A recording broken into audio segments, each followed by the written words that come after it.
저희 아들이 6살이거든요. 근데 6살 남자아이가 대부분 장난감을 좀 이제 슬슬 좋아하는 시기인데, 보통 남자아이든 여자아이든 이제 자동차나 인형부터 시작해서 이렇게 진화를 하거든요. 저희 아이가 헬로 카보시라라고 하는 장난감을 되게 좋아했어요. 근데 특이하게도 저희 집 바로 앞에 이제 당근 마켓처럼 중고 상품을 좀 싸게 파는 마트가 있는데, 거기에 아이의 장난감, 아이가 좋아하는 헬로 카봇이라고 하는 장난감이 계속 판매가 되는 거예요. 근데 아이가 너무 좋아서 어린이집이나 유치원을 마치고 집에 가는 길에 꼭 그곳을 들려서 장난감을 하나씩 구매하기 시작했습니다. 원래 새 상품이면 정가가 보통 3만 원에서 4만 원 하던 건데, 중고 상품이다 보니까 하나에 싸면 3천 원, 5천 원, 조금 비싸면 8천 원 이렇게 판매가 되는 거예요. 아이가 좋아하는 장난감이고 정가보다 저렴하니까 제가 사줄게요, 안 사줄게요? 당연히 사줬죠. 근데 애가 하나, 둘 장난감이 쌓이기를 지금 저희 집에 한 30개가 넘게 쌓여 있는데, 아이가 이제 어느 순간 장난감을 좋아하다 보니까 헬로 카봇 중에 어떤 장난감이 있냐면, 요즘 식으로 따지면 3단 합체, 5단 합체 장난감이 있어요. 그 장난감을 너무 갖고 싶어 했어요. 근데 하루는 그 5단 합체 장난감 중에 2개가 이렇게 판매가 되어지고 있는 거예요. 아이는 당연히 그 장난감을 갖고 싶었으니까 저한테 사달라고 요청을 하는 거죠. 근데 여러분, 우리가 이제 좀 크니까 알다시피 5단 장난감, 5단 합체 장난감 중에 2개를 갖고 있는다 그래서 내 성에 차요, 안 차요? 그걸 갖고 있어봤자 5단 합체가 되지 않으니 아무 의미가 없잖아요. 그래서 저는 아이는 저한테 이렇게 얘기하는 거예요. 아빠, 나는 5단 합체 필요 없어. 나는 이 2개만 있어도 난 행복해. 라고 얘기하지만, 아빠인 제 입장에서는 어땠을 것 같아요? 아니야, 이 2단으로는 부족해. 아빠가 꼭 5단 합체 장난감을 사줄게. 그래서 저는 이 5단 합체 장난감을 아이의 생일날 사주었어요. 아이가 자신의 생일이기 때문에 한껏 들떠 있는데, 자신이 그렇게 원했던 5단 합체 장난감을 받으니 좋아했을까요, 안 좋아했을까요? 그날 떠나갔듯이 좋아했고, 그 장난감은 일주일 뒤에 방치되어지고 지금까지 방치되고 있습니다. 네, 참으로 슬픈 이야기죠. 정가가 그때 싸게 사서 한 12만 원, 13만 원에 샀는데 일주일 정도 신나게 가지고 놀고 지금은 방치되어 있는 슬픈 소식입니다. 네, 그런 생각이 들었어요. 아이가 원하는 것이 그때 당시에는 이거 없으면 안 될 것 같아서 나는 5단 합체 중에 2개만 가져도 행복하다는 마음을 가졌지만, 그것보다 완전체인 이 5단 선물을 받았을 때 아이가 받은 그 감격과 그 기쁨, 이게 부모가 아이에게 주는 감동이고 아이로부터 받은 감동이 나에게 주는 선물이고 기쁨이구나라는 것을 좀 깨닫게 되었습니다. 오늘 이 말씀이, 오늘의 본문의 말씀의 핵심의 요점들은 이것과 같지 아니할까라는 생각이 좀 들어서 오늘의 말씀을 이렇게 좀 시작을 해봅니다. 여러분, 오늘의 말씀은 우리 지난주에 보았던 역대상 15장의 말씀과 이어지는 말씀입니다. 다윗이 이스라엘의 수도인 예루살렘으로부터 하나님의 궤를 옮겨온 일에 성공하고 난 다음에 이제 하나님께 예배를 드렸던 것이, 하나님께 감사의 예배를 드렸던 것이 역대상 16장에 대한 스토리라면, 이제 17장에서 무슨 이야기를 하냐면 하나님의 궤를 옮겨온 곳에서부터 그치지 않고 하나님의 성전을 짓겠다고 하는 다윗의 고백이 나오는데요. 신기하게도 또 희한하게도 하나님은 다윗의 이러한 고백, 이러한 아름다운 헌신을 거절하십니다. 그런데 그 거절하는 그 이유에는 매우 심오한 하나님과 다윗과의 친밀한 관계가 있다는 것을 오늘 좀 발견했으면 좋겠습니다. 오늘 먼저 본문의 1절 말씀부터 한번 차근차근 한번 읽어보도록 하죠. 1절 말씀 함께 읽겠습니다. 시작. 다윗은 예언자 나단에게 말하였다. 나는 백향목 왕궁에 살고 있는데 주님의 언약궤는 아직도 휘장 밑에 있습니다. 여러분, 이게 제가 새 번역으로 제가 여러분들 좀 쉽게 말씀을 보는데요. 이 말씀은 오늘날 식으로 바꾸어 말하면 이런 거예요. 다윗이 하나님의 궤를 볼 때마다 마음이 되게 불편했어요. 왜 불편했냐고 하면, 다윗은 오늘날로 따지면 5성급 호텔, 5성급에서도 가장 초호화 VIP 시설에서 자유와 기쁨을 누리고 있는데, 하나님의 궤는 5성급 호텔 앞에 주차장에 이렇게 딱 덩그러니 놓여 있는 거예요. 다윗이 마치 하나님의 개를 보면서 느끼는 것이 이런 거예요.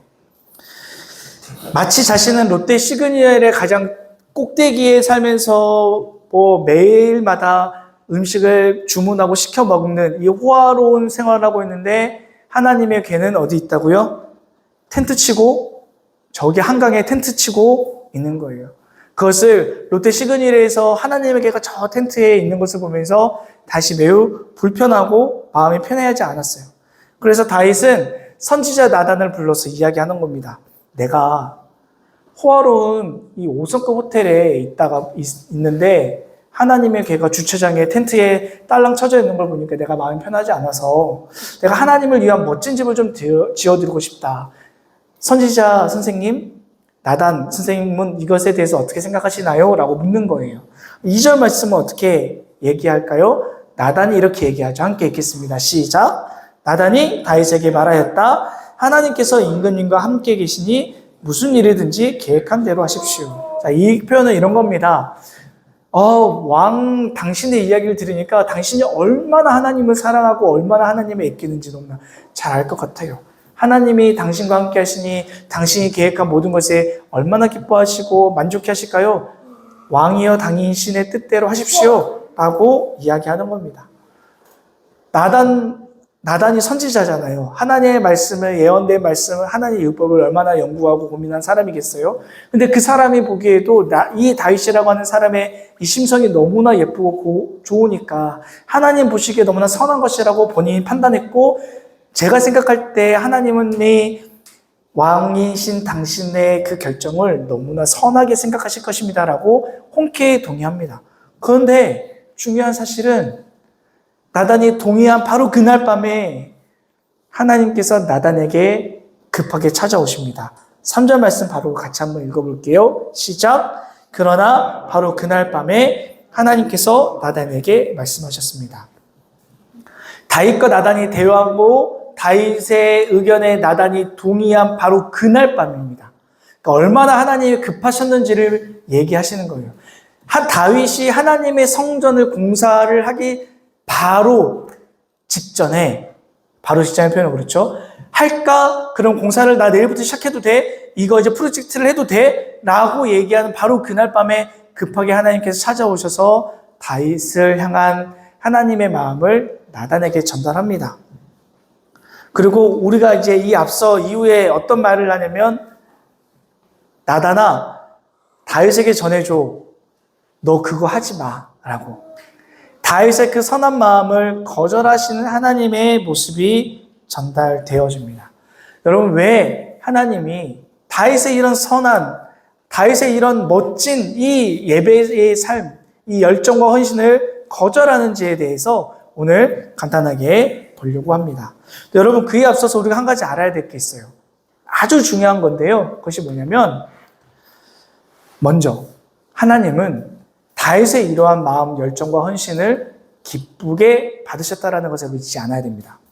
그냥 거절한 게 아니에요. 거절한 데는 다 이유가 있어요. 근데 그 거절에 있어서 가장 먼저 전제되어야 될 것이 뭐냐면, 하나님은 다윗의 그 마음을 어여쁘게, 기쁘게 받으셨다라는 겁니다.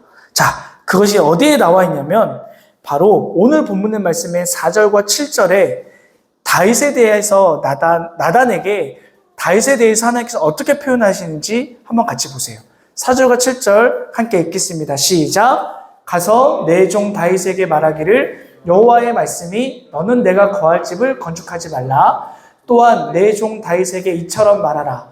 만군의 여호와께서 이처럼 말씀하시기를 내가 너를 목장 곧 양떼를 따라다니던 데에서 데려다가 내 백성 이스라엘의 주권자로 삼고, 제가 미리 밑줄을 쳐놨지만 4절과 7절 말씀에 보면 다윗에 대해서 나단에게 하나님이 어떤 사람이라고 표현하고 있어요?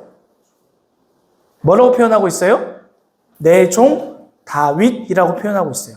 자, 하나님이 다윗에게 내 종 다윗에게 이렇게 전달해라라고 얘기할 때 내 종 다윗이라고 하는 이 말에 오늘날로 표현을 바꾸어 말하면 이런 거예요. 내 사람 다윗, 내 편 다윗, 내 파트너 다윗, 내가 예뻐하는 다윗, 이렇게 표현하는 겁니다. 야, 내 편 다윗에게 너 이렇게 얘기해줘. 야, 내 사람 다윗에게 이렇게 얘기해줘. 내 부하, 내 종이라는 표현이 아니라 내가 좋아하는 내 사람 다윗에게 너 이렇게 얘기해주라고 얘기하는 거예요. 제 내피셜이지만 다윗이 하나님께 하나님의 성전을 짓고 싶습니다라고 얘기했을 때 제 내피셜이지만 하나님이 천사들에게 다윗을 이렇게 칭찬했을 것 같아요. 야, 봤냐? 다윗이 이 정도야. 다윗의 믿음이 이 정도야. 야, 봤어? 다윗이 고백하는 거 들었어? 야, 기특하지 않냐? 역시 다윗 다르지 않냐? 라고 전 얘기했을 것 같아요. 이런 의미로서 내 종 다윗이라는 표현을 쓰는 거예요. 야, 다윗 진짜 너무 예쁘지 않아? 야, 내 사람이야. 야, 내 편이야. 라고 얘기해주는 이 다윗의 이 마음을 하나님께서 이렇게 표현하는 거예요. 얼마나 다윗의 이런 마음을 기뻐하셨는지 우리가 좀 알 수 있었으면 좋겠습니다. 여러분, 오해하지 말아야 되는 것이요. 단순히 하나님께서 다윗이 성전을 지으면 넌 안 돼 라고 얘기하는 것은 거절이 아니다라는 거예요. 다윗을 바라보시면서 기뻐하시는 그 하나님의 그 기쁨의 원천은 다윗이 단순히 성전을 지어주겠다라고 하는 어떤 그런 공약 때문에 기뻐하시는 게 아니라요. 하나님을 향한 이 다윗의 마음의 중심, 마음의 열정을 기뻐하시는 하나님이시다라는 것을 우리가 먼저 알아야 됩니다. 여러분, 우리가 교사로 또 예배팀으로 또 리더로 주일에 피곤하지만 이렇게 예배에 나오는 이 예배에 나와서 헌신하는 것, 새벽 예배를 나오고 수요 예배를 나오고 금요일을 나오는 이 헌신을 내가 열심을 해서 하나님께서 우리의 삶을 보시며 기뻐하시는 것이 아니라요. 내가 삶에서 하나님을 생각하고 하나님이 나의 삶 가운데 나의 무엇으로 기뻐하실까를 고민하는 그 마음의 그 헌신과 그 열정을 하나님께서 그 마음의 태도를 바라보시면서 기뻐하신다는 것을 여러분 아셨으면 좋겠습니다. 내가 비록 지금 할 수 있는 것이 연약하고 작고 부족할지라도 그러나 우리의 마음의 태도와 우리의 마음의 중심을 보시면서 하나님께서 기뻐하신다는 것을 여러분 그것을 잊지 않기를 바랍니다. 자, 다시 본문으로 넘어와 보죠. 이처럼 다윗의 마음의 헌신, 그 마음의 태도를 하나님께서 기뻐하심에도 불구하고 왜 도무지 하나님은 성전 건축을 거절하셨을까요? 만일에 제가 하나님이라면 이랬을 것 같아요. 오케이. 그거 받고 내가 그걸 받았으니 내가 이 너의 마음을 더블로 내가 너에게 복을 줄게. 이렇게 말씀하셔도 되잖아요. 하나님인데. 근데 왜 하나님이 이것을 거절하시는지에 대해서 간단하게 제가 두 가지로 살펴보려고 합니다. 먼저 신학적인 좀 어려운 접근을 한번 해보도록 할게요. 조금 어려운 접근이지만 여러분 아마 듣기에 아마 어렵지 않을 거예요. 자, 5절 말씀과 6절 말씀 한번 먼저 같이 보도록 하죠. 같이 읽겠습니다. 시작. 내가 이스라엘을 애굽에서 올라오게 한 날부터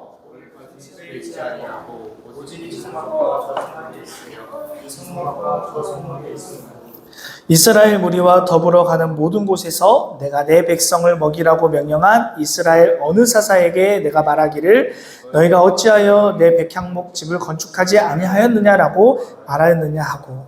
자, 여기에서 우리가 중요하게 봐야 될 키워드가 있습니다. 그것은 집입니다. 집. 하나님은 집을 원하지 않는다라고 말씀하고 계세요. 그리고 하나님께서 오늘 5절 말씀과 6절 말씀 이렇게 말씀하고 있는 겁니다. 야, 내가 언제 집 지어달라고 그랬어? 내가 이스라엘 역사 가운데 어느 선지자를 통해서라도 내가 나를 위한 집을 지으라고 얘기했어? 그런 적 없잖아. 왜? 너희들의 역사를 봐. 너희는 이곳에서부터 저곳으로 옮겨 다녔잖아. 그 옮겨 다니는 곳에 내가 고정을 한 군데에 있었던 적이 있어? 아니야. 나는 너희들의 이곳에서부터 저곳으로 이르는 모든 너희들의 삶의 모든 순간순간들마다 내가 너희들과 함께 있었다. 그리고 나는 앞으로도 그럴 거야. 라고 얘기하신 하나님의 모습을, 하나님의 그 의지를 우리가 발견해야 되는 겁니다. 여러분, 하나님께서 이렇게 말씀하시는 거는 성전에만 내 은혜가 성전에만 머무르는 것이 아니라 내가 너희들이 이곳에 가면 내가 이곳에도 있고 저곳에도 가면 저곳에도 있겠다. 내가 너희들과 함께 하겠다고 하시는 하나님의 우리를 향한 굳은 의지가 이 말씀 속에 담겨져 있는 거예요. 여러분, 하나님은 절대 교회 안에만 머무르시는 분이 아니십니다. 하나님의 은혜는 교회 안에서만 채워지는 것이 아닙니다. 하나님은 우리의 삶 가운데 언제나 함께 하시는 하나님이시다라는 거예요.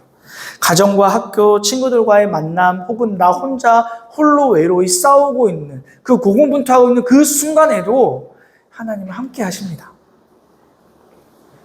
시간과 장소의 구애를 받으시지 아니하시는 하나님은 우리가 눈 뜨고 눈을 감는 그 모든 생각과 모든 시간 안에 우리와 함께하고 싶어 하신다라는 그 마음을 여러분 먼저 이해해야 됩니다. 여러분, 이 말은 또 반대로 이야기하면요, 우리가 교회에서 은혜를 받았다면, 하나님의 성전에서 하나님의 은혜를 누렸다면 그 은혜를 가지고 우리가 머무르는 우리의 처소, 가정과 학교에도 그 은혜를 나누어야 한다라는 우리에게 또한 동시에 도전을 주는 말씀이기도 합니다. 여러분, 교회에서만 예배하는 것이 아니라 가정에서, 학교에서, 우리의 삶에서 하나님을 예배하는 것을 우리에게 요구하신다는 것을 여러분 잊지 않았으면 좋겠습니다. 여러분, 우리가 큐티를 왜 할까요? 잠깐 말씀을 나누기 위해서일까요? 아니죠. 가정에서든 학교에서든 하나님의 말씀을 생각날 때 보고 읽고 우리에게 날마다 새 힘을 주시며 우리에게 요청하신 하나님의 마음을 깨달으라고 우리가 큐티하는 겁니다. 그래서 우리가 단톡방에 올리고 함께 은혜를 나누는 거예요. 여러분, 하나님의 은혜를 교회 안으로만 제한시키지 맙시다. 받은 은혜를 삶으로서도 나눌 수 있는 우리가 다 되기를 바랍니다. 매 순간, 매 삶 가운데 나와 함께 하시고자 하시는 그 하나님의 친밀한 요청을 기쁘게 받아들이고 그렇게 살아갈 수 있는 저와 여러분이 되기를 바랍니다. 자, 이렇게 우리가 신학적인 관점에서 성전이라고 하는 것이 한 곳에 머무르는 하나님의 은혜가 아니라 여러 곳에 함께 하시는 하나님의 은혜를 우리에게 요청하시는 그 하나님의 친밀한 은혜를 좀 더 신학적인 관점에서 우리가 좀 보았다면, 이번엔 신앙적인 관점에서 하나님께서 왜 다윗의 이러한 헌신과 열정을 거절하는지에 대해서 좀 간단하게 한 번 더 살펴볼게요. 하나님께서는 다윗이 하나님의 성전을 짓는 것을 거절하는 이유에 있어서 오히려 이렇게 얘기합니다. 하나님은 다윗이 하나님의 성전, 하나님의 집을 짓는 것을 거절하면서 반대로 다윗의 가문, 다윗의 집을 짓는 일에 하나님께서 적극적으로 일하시겠다라는 약속을 하십니다. 우리 9절에서부터 14절까지의 말씀입니다. 함께 읽겠습니다. 시작. 내가 또 내 백성 이스라엘 위하여 한 곳을 정하여 그들을 심고 다시는 옮겨지지 아니하리라 하며,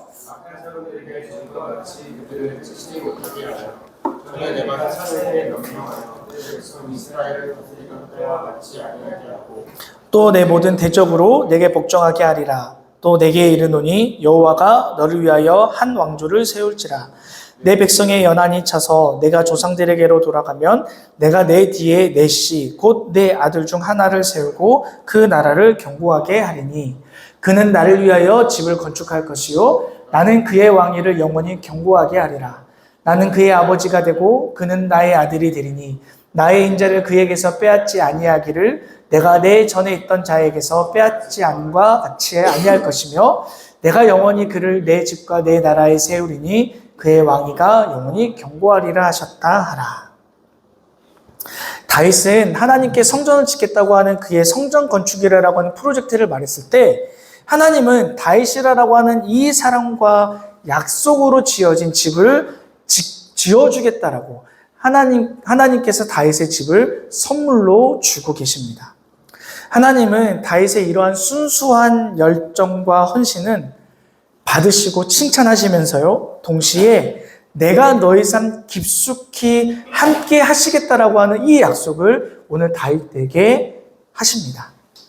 하나님은 사람의 헌신과 그 열정보다 진심과 사랑을 더 원하시고 우리와 더 깊은, 더 친밀한 관계를 원하시고 계시는 분이시다라는 것을 잊지 않기를 바랍니다. 여러분, 우리가 잊지 않았으면 좋겠습니다. 하나님은 우리의 노력과 행위를 칭찬하시는 분이세요. 그런데 그 칭찬 안에는 우리와 더 깊이 있는 관계를, 더 친밀한 관계를 우리에게 요구하시고 우리와 더 잘 지내기를 원하시는 데에 관심이 있다라는 것을 여러분 잊지 않았으면 좋겠습니다. 여러분, 하나님은요, 우리를 향한 놀라운 계획과 선물을 예비하고 계세요. 오늘 다윗에게 그 후손을 통해 이루어진 놀라운 구원의 계획들을 오늘 주신 것과 같이요. 그리고 그 구원의 계획, 오늘 다윗에게 주었던 그 놀라운 구원의 계획, 그 선물을 오늘 여러분들, 저와 여러분들의 한 사람 한 사람에게도 다 준비하고 계십니다. 여러분, 하나님께서 우리를 위해 준비하신 그 예비하신 그 구원의 놀라운 선물들을 여러분 혹시 받고 싶진 않으신가요? 기대되지 않으신가요? 그렇다면 하나님을 우리가 선하게 신뢰하는 그 연습을 우리가 해야 됩니다. 자, 선하게 신뢰하는 연습은 무엇을 의미하냐면요. 하나님이 태초부터 우리를 창조하셨고 또 어디든 또 어디서든 언제나 어디에서나 함께 하시는 하나님의 심이라는 것을 먼저 믿는 믿음이 필요합니다. 그 믿음이 왜 필요하냐면요. 하나님이 나와 함께 하시고 나를 지으셨고 나에게 복을 주신다라고 하는 그 믿음이 있다면 내가 원하고 내가 바라는 그 타이밍에 내게 주어주는 그 선물이 아니라 하나님이 원하는 하나님의 타이밍에 우리에게 주시는 우리가 생각했던, 우리가 기대했던 것보다 더 큰 선물을 우리에게 하나님께서 주실 것을 믿는 믿음이 동반되기 때문입니다. 조금 더 쉽게 얘기해 볼게요. 내가 원하는 타이밍에 하나님이, 내가 원하는 시기에 하나님이 선물을 주시기를 우리는 때때로 바라요. 근데 내가 원하는 타이밍에 하나님의 선물이 내게 주어지지 아니하였다 하더라도, 그렇다 하더라도 하나님은 우리가 생각하는 것 이상의 더 큰 선물로 우리에게 주실 것을 이미 예비하고 계신다는 것을 믿는 믿음이 우리에게 필요하다라는 거예요. 내가 생각하는 것보다 더 큰 선물을 하나님께서 우리에게 예비하셨는데 그 선물은 우리가 생각했던 것과 다른 타이밍에 주실 수 있다라는 거죠. 그래서 우리는 내가 요구하는 내 기도가 당장 들어지지 않더라도 하나님께서 내 삶 가운데 선하게 행하실 것이라는 그 믿음이 우리 안에 있을 때 하나님은 거절 속에 더 큰 선물로 우리에게 우리의 믿음을, 우리의 삶을 풍족하게 채워주실 것임을 여러분 믿기 바랍니다. 여러분, 중요한 것은 끝까지 하나님을 신뢰하는 우리의 마음의 태도, 우리의 마음의 믿음이 저 여러분에게 있어야 합니다. 사랑하는 여러분, 오늘 다윗의 이야기를 통해서 우리가 꼭 기억했으면 하는 것이 있습니다. 하나님은 우리가 무언가를 잘하는 것보다 하나님을 얼마나 사랑하는지 또 어떤 마음으로 다가가는지를 더 소중하게 여기시는 분이십니다. 때로는 우리가 열심히 준비한 기도나 계획이 막힐 때가 있어요. 하나님 이거 왜 안 들어주세요? 하나님 이거는 안 되나요? 라고 속상하고 하나님께 되물을 때가 반드시 있을 겁니다. 그런데 하나님은 그 순간에도 우리를 사랑하고 계시다라는 것을 잊지 않았으면 좋겠습니다. 그럴 때 내가 생각하고 내가 바라는 것보다 훨씬 더 크고 넓은 선물을 우리에게 준비하신 하나님이시라는 것을 기억했으면 좋겠습니다. 하나님은 우리가 상처받는 것을 원치 않으시고 상처받지 않도록 우리를 지키시고 우리의 마음을 깊이 아시는 하나님이십니다. 성전보다 다윗의 마음을 더 귀하게 보신 것과 같이 저와 여러분 한 사람 한 사람의 마음의 중심을 더 귀하게 여기시는 하나님이십니다. 그래서 우리는 하나님께 하나님 제가 무엇을 해드릴까요? 제가 예배팀에 설까요? 하나님 제가 교사할까요? 하나님 제가 교회 중직자가 될까요? 이런 어떤 행위의 중심보다는 내가 하나님의 사람으로 내가 무엇을 어떻게 하나님의 뜻을 이루어갈지 하나님 제게 말씀해 주세요라고 하는 우리의 믿음의 고백을 더 원하시고 바라신다는 것을 기억했으면 좋겠습니다. 한 주도 하나님이 내 삶을 바라보시고 우리를 자랑하시는 그 하나님, 야 봤어? 야 민호 봤어? 야 얘 너무 그 믿음이 예쁘지 않아? 라고 칭찬하시는 그 하나님, 우리의 생각보다 더 큰 선물을 예비하시는 그 하나님, 우리를 통해 주 되심을 드러내시는 그 하나님을 기대하고 묵상하고 결단하는 여러분들 되시기를 주님의 이름으로 부탁드리겠습니다.